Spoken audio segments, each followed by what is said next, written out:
দেখতে। এই দেখেন বন্ধুরা, প্রিয় বন্ধুরা, আসসালামু আলাইকুম। সবাই কেমন আছেন? আশা করি সবাই ভালো আছেন। আল্লাহর রহমতে আমি ভালো আছি। নতুন ভিডিওতে স্বাগতম। এই দেখতে পাচ্ছেন বন্ধুরা, আমার এই যে লাভবার্ড পাখির বাচ্চাগুলা, এই গরমে প্রচুর সমস্যা হচ্ছে পাখিদের। মানে মোটামুটি অনেক পাখি অসুস্থ হয়ে যাচ্ছে এই গরম, এই ঠান্ডা, এই কারণে। এই যে এখানে এক জোড়া আছে ককাটেল, দেখতে পাচ্ছেন বন্ধুরা। এই যে আমার ইয়েলো ফিশার এখানে আছে, দেখেন মাশাআল্লাহ, খুবই চমৎকার পাখি। ভাবছিলাম যে ওদের ডিম পাড়ার জন্য হারিয়ে দিব, কিন্তু অতিরিক্ত গরমের কারণে দিতে পারছি না আর কি। একটু গরম কমলেই ইনশাল্লাহ দিব। এই যে আমার আরেক জোড়া লাভবার্ড পাখি, এ জোড়াও এদের হারিয়ে দিব, কিন্তু অতিরিক্ত গরম এই কারণে দিতে পারছি না। এই দেখেন বন্ধুরা, এই যে আমার এখানে বাজিকর পাখি আছে, দেখেন একটা ডিম অলরেডি পারছে এখানে।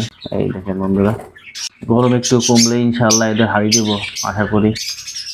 দেখতে পাচ্ছেন খুবই চমৎকার কালারের পাখিগুলা। আমার এখানে কিছু আছে বাজিকর পাখি, দেখেন ভালো করে দেখে আপনাদের।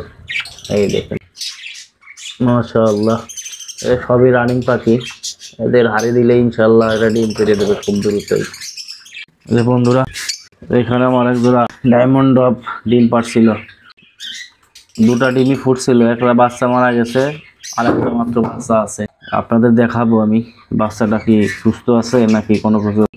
এই দেখেন বন্ধুরা, খুবই চমৎকার পাখিটা, বাচ্চাটা হয়েছে। এই যে এখানে আরো আছে, এদের খুব ডিস্টার্ব করে আর কি। আমি একটা জিনিস বিষয় বুঝলাম আর কি, বিষয়টা হচ্ছে আপনার ডায়মন্ড ডব ঘুঘু পাখি আলাদা খাঁচায় পালাই উত্তম।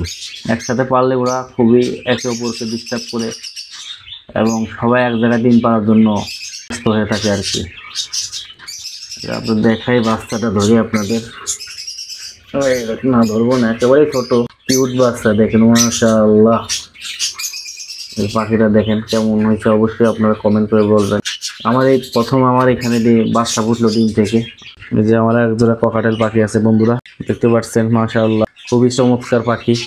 এদেরও আমি হারিয়ে দেবো ডিম পাড়ার জন্য খুব দ্রুত ইনশাআল্লাহ। আবহাওয়াটা একটু পরিবর্তন হলেই, আর এই গরমে আপনার একটু খেয়াল রাখতে হবে পাখিদের, নিয়মিত পাখিদের স্প্রে করাবেন। শুধু দুপুরবেলা অতিরিক্ত গরম পড়লে পাখিদের স্প্রে করাই দিলে পাখিরা খুবই ভালো থাকবে, রোগ বালাই কম হবে। আবার মাঝে সাঝে একটা জিনিস করবেন, সেটা হচ্ছে আপনার লেবু পানি, লেবু লিটারে একটা লেবু ভালোভাবে চিপে পাখিদের খেতে দিবেন। বেশি সময় রাখবেন না, ঘন্টা 2 রাখবেন, এতে সুবিধা হবে পাখিদের।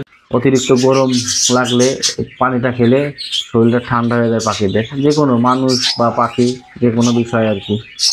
আমার আর এক জোড়া আছে, এখনো এদের থেকে ডিম বাচ্চা বা ডিম কোনোটাই পাইনি, তারপরেও দেখি এবার পাই নাকি। এই যে বন্ধুরা দেখতে পাচ্ছেন আমার এখানে বাচ্চা আছে 3টায়, যেটা টিম পড়াচ্ছি। দেখেন বন্ধুরা, খাবার জন্য চলে আসছে, আমাদের খেয়ালই নাই আর কি। ভিডিও করার জন্য আসছি, এই কথা মনে পড়ছে যে একটা খাইতে হবে। আমি সব দরজা মধ্যে আটকায় দিয়ে চলে গেছিলাম মাইতে। এই দুটালো বাচ্চা, এদের বিষয় হচ্ছে মাটা হাতা থেকে বেরিয়ে উড়ে গেছে, কিন্তু বাবাটা আছে দেখেন। খুবই চমৎকার একটা পাখি ছিল, আমার সবচেয়ে প্রিয় একটা কালার, এবং বাচ্চাগুলো মাশাআল্লাহ খুব সুন্দর। আমার বাড়ির পাখি ছিল এটা, মানে পাখিটা হারানোর পরে খুবই কষ্ট পাইছি আর কি। সবসময় কিন্তু এরকম কালারের পাখি পাওয়া মুশকিল।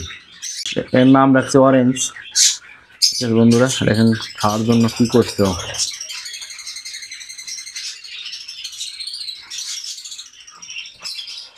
এই যে এখানে আমার গোল্ডেন ফিঞ্চ আছে, দেখেন বন্ধুরা। এদের কেনার পরে এদের হারিয়ে দিইনি আমি, অতিরিক্ত গরমের কারণে। আবহাওয়া তো পরিবর্তন হলে ইনশাআল্লাহ এদের হারিয়ে দিব। মানে প্রচুর গরম, 42 ডিগ্রি থেকে 43 ডিগ্রি 41 ডিগ্রি গরম পড়ছে। আর আমার ঘরটা একটু নিচু, কারণ আরও একটু বেশি গরম পড়ে, আবার গাছগাছালি কম, এই কারণে।